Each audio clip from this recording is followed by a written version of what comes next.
notre correspondant sur place, Julien Colling. Pour l'instant, ce n'étaient que les quelques 40 000 volontaires des essais cliniques du Sputnik V qui avaient le droit de venir recevoir leurs 2 injections de vaccin.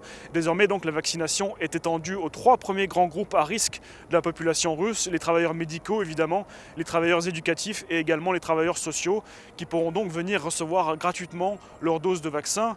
Tout ceci sur la base encore du volontariat. Néanmoins, il n'y a pas encore de vaccination obligatoire décidée par les autorités russes, mais les autorités tablent néanmoins sur une vaccination massive de tous les groupes de la population russe dans toutes les régions pour le début d'année 2021.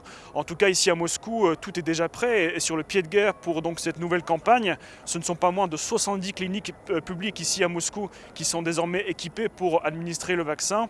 Et le maire de Moscou, Sergueï Sobyanin, annonçait d'ailleurs aujourd'hui que plus de 1000 personnes chaque heure aujourd'hui s'étaient inscrites pour recevoir donc le vaccin. Tout ceci intervient dans un contexte évidemment extrêmement difficile et de crise ici en Russie.